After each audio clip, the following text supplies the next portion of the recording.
Russia is hosting the FIFA World Cup in June, by far the biggest sporting event on earth. Countries chosen to host this event value the opportunity so much that they go out of their way to put their best foot forward. They are at their best behavior in order to attract as many tourists as possible and to reap the fruits of their exposure to investors and potential international business partners. On March 4, Sergei Skripal and his daughter Yulia Skripal were attacked with a suspected nerve gas in Salisbury, United Kingdom. Sergei is a former Russian military intelligence officer who doubled as a British spy. After negotiations between the two countries, he is now a resident of Britain. The British government blamed Russia for the attack and mobilized its NATO allies to expel a number of Russian diplomats in protest. The Russians retaliated by doing the same. This episode is obviously a huge diplomatic and public relations disaster for Russia, which vehemently denied poisoning the Skripals and suggested that the UK did it.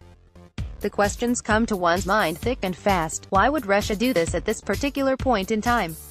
Why would they do it less than 2 months before hosting the biggest sporting spectacle on earth? Why would Russia decide to sabotage itself?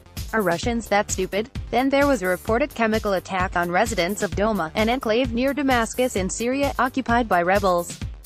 The area had been bombed to ruins by a combination of Russian, Syrian and Iranian forces.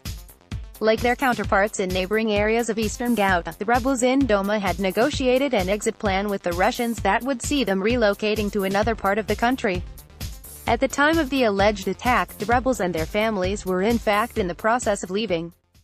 Russia and its two allies deny categorically that a chemical attack took place and allege that the rebels and their Western allies staged the event in order to justify an attack on Syria.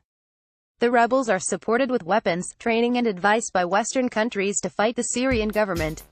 Led by the US, Western countries were apoplectic with anger. There were furious debates at the United Nations Security Council that pitted Russia against the rest. The US and its allies, true to form, launched missile attacks on Syria. Again the questions flood one's head. Why would Syria use chemical agents against the community of Doma when they have been dislodged from that enclave and were actually leaving? Why did they do that when they knew that it would result in military attacks from the West? Why would Russia involve itself in that incident when it was still grappling with the fallout from the Skripal affair? And why do Western countries launch attacks on Syria when there was an agreement that international inspectors would be dispatched to Doma to ascertain if a chemical attack had happened and if so, what sort of substance was used?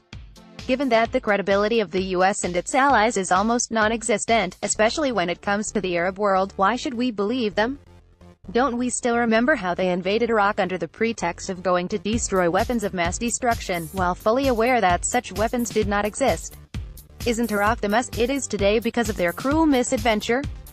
Did they not do the same to Libya under the pretext that they were protecting the country against its leader, Muammar Gaddafi, when in fact the goal was regime change? Up to today, Libya has not recovered. The latest turn of events in Syria is intriguing. Did the chemical attack actually happen or not? If it did, who launched the attack? Was it the Syrian government, the British through their surrogates, the so-called White Helmets, or the rebels on their own? In this brutal Syrian war in which major powers fight one another through proxies, you never know where the truth is. One thing for sure, the West wants Syrian President Bashar al-Assad gone.